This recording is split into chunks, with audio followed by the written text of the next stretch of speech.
Hello everyone, welcome back to the channel. I am Madcapper and there's another video on Raid Shadow Legends. We are in the next in the line of challenge accepted, where I take on the clan quests of certain dungeons with specific factions. And today, before we get into that, I want to let you know that the importance of this is increased. The reason why I'm doing this series, which isn't as watched as some of the other content I could do, is because I feel like the clan shop is getting more and more important. And as we open up these high ends, you can see Legendary Skill Tome for our clan is opened up. I don't know if it's the same rotation for everyone, but this was 3,000 coins. You got the Yakarl fragments. I've already got Yannicka, but if you haven't finished those, there's those fragments. There's the skins. There's a lot of good stuff here that I feel is important to get. It's important to have available to you. And that means you need clan quest point or clan coins, tokens, whatever they're called. And so in order to achieve that and to get the coins I need to do more of these in the elite level. But I can't leave my clan hanging. So that leaves an interesting issue. So I either do one elite, one expert, one basic, or in this particular case, I take the ones that nobody else wants. In this case, Spider's Den and Fire Knight Challenge, both with Barbarians. And today in this video, we're going to fight the Barbarians, fight the Spider Den with Barbarians, stage 20. So why don't we just move over to there and fight this thing. And honestly, I've had more fun doing these than I've had with Hydra recently, because Hydra, it's so RNG. This is theory crafting. This is going, what's the Spider going to do? Or what's the Fire Knight going to do? What champions can I use to counteract that? Then how can I make it a little bit faster? And it's actually been a lot more fun than I thought it would be. And so I do challenge all of you out there. Give it a go. I know it sounds foolish and silly at the beginning, but as you get more and more champions built, and maybe you check out, I don't know, maybe a content creator that has a series of I built them so you don't have to. So you can check out what some of those epic champions you've always wondered about. Maybe you want to know what the builds are. That sort of thing. You can check this out and you can come in here and play and have a little fun. So this is the team I've put together. Let's first check out the setup. I hope I'm not missing any gear off any of these, because I had already filmed this once. And unfortunately, my audio was a little bit broken, so we hopefully have fixed that. But you can see the team here. Make sure I'm not in the way. So here's the 5. I'm using Ursaga Warcaller, and I'm using her for her aura, which is a 33% HP in all battles, which is going to help me keep alive, especially my Cantra, who's my weak affinity champion, and my Soulbound Boyar, who's got very little health. And so we want to boost her health up so that she doesn't become a target right off the bat.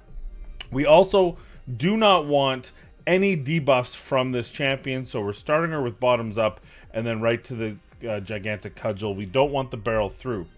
Cantra, our weak affinity tank, we put her in regen gear, and we have her at 4k defense, 65k HP, 195 speed, faster than I actually thought I was going to get her at. Resistance at 304, just to stave off some of those poisons. Probably should be a little bit better, but I think we'll be okay with that. And then next up, of course, we're locking off again. We're locking off these debuffs. We don't want any debuffs landed from these. The reason for is because we want to land the Burning Blade, which is the HP burn. And we don't have a choice. He's going to eventually land this decreased defense. I know it's a 30% chance, but over time, he's just bound to land it. And you can only debuff spread 2 debuffs, so we don't want to confuse that, and we want to make sure the right debuffs are getting spread. And then finally, Harkin, well, not finally, but next, Harkin, she's the debuff spread with number 3. And again, we don't want any debuffs, so we're locking out her A2.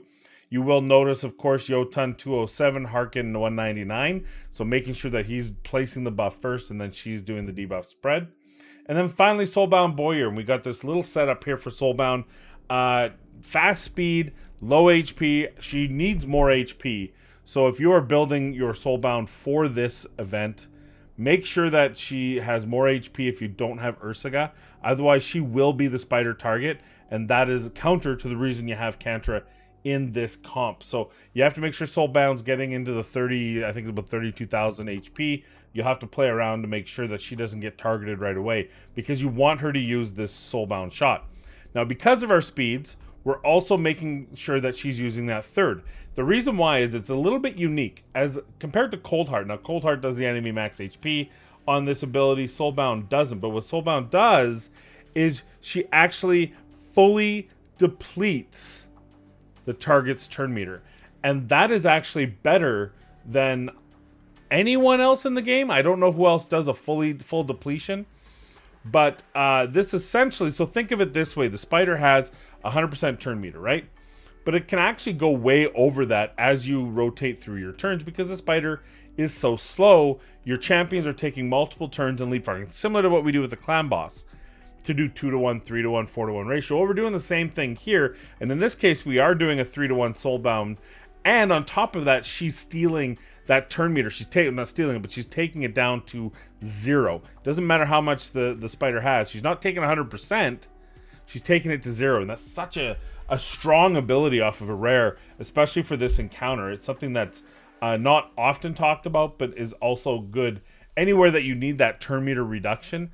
Soulbound, I think you could probably figure out Fire Knight, which I don't know if you saw, we have another challenge, which is all of these guys in Fire Knight. So we might see Soulbound again for that exact purpose to make sure we can keep that shield open as often as possible. So anyway, so that's the last one. She's fast, 246 speed. That's the team we have. We're going to bring them in here. And I mean, spoiler alert, you saw that I've already completed this 5 times. So it's obviously going to work. But just to get a good chance to see it in action. Just so you know, everyone going on, Ursaga, that is my full build that I normally use for Arena. She's sitting at 112,000 HP, 178 speed.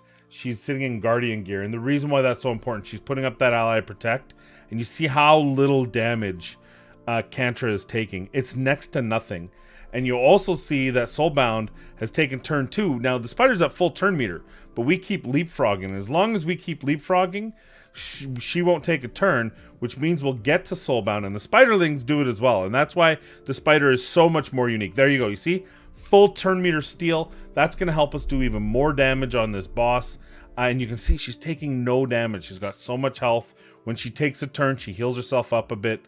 But it's really about Ursaga and that extra HP, as well as just the amount of damage that she's mitigating between Ally Protect and the Guardian set and Bulwark and Fearless Defender and her passive. When you put them all together, that's just so much damage that is not going to Kantra. So that's really nice. I believe the spider does take a turn here. Yeah, so we couldn't quite get that. It would have been interesting if I had 2 Soulbounds built. I don't know how, given what I needed to do here, if that would have worked. I mean, maybe if we had counterattack lifesteal gear on Kantra or Ursa, because we'd have to replace Ursaga, I think, with that second Soulbound. So it'd be interesting to see if we could even make that work, but I'm not too worried about it. She got it off twice. That's the important thing. So we've stolen that turn meter. And now it's just a matter of waiting for the spiders to die. You see also why we needed to make sure that debuff spread. We only had 2 debuffs to choose from, so we don't have that chance to fail. There's the two debuffs are up, and obviously we put them onto the spiders, and that's what's killing off the boss here, and the boss should die before it takes another turn. So there you go. Pretty easy end. Yes, by the way, there's actually a lot of options. One of the easiest options is Valkyrie, which I have, but I didn't want to use Valkyrie because it slows things down with all the counterattacks.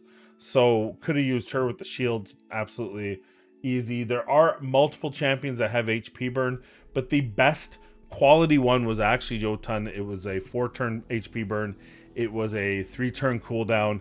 It was 100% chance to land, and only one other debuff on that champion. So I wasn't muddling things up by having multiple debuffs and everything. So for if you're going to use a debuff spread type of strategy, even outside of this, if you just use Jotun and Harkin and then replace Ursaga, Kantra, and Soulbound with a couple of Cold Hearts and someone, that would work just as well. Keep in mind that Cold Hearts do put some debuffs up, so that might be a problem. Just keep that in mind.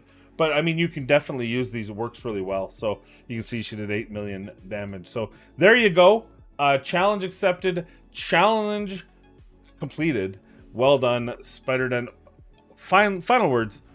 Because someone asked me this on the last one. And I apologize. I had a Knights Rev one, by the way. And the filming was also ruined on that. I've had some, I don't know, the last 2 weeks has been crazy with my sound. I have a ghost that's messing with my sound on my computer. But I actually think it might have been a game I was playing that it's internal. You know, every once in a while I get a game that's poorly programmed and it messes with your computer's sound settings instead of the game sound setting. It happens.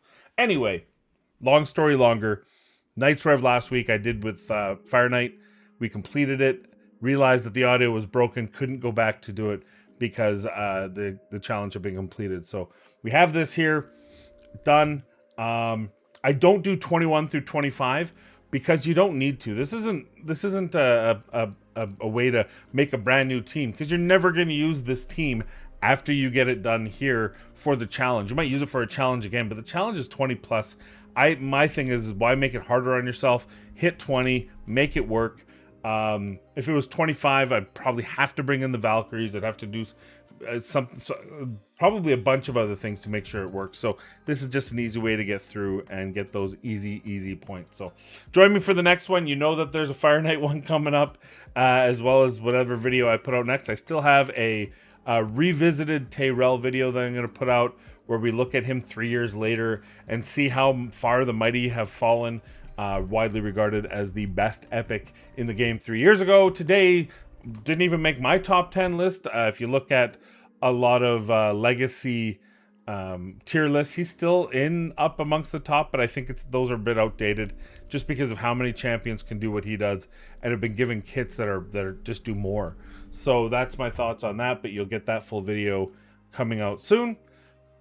Most importantly, as always, of course, be kind to one another, be safe, and we'll see you in the next video.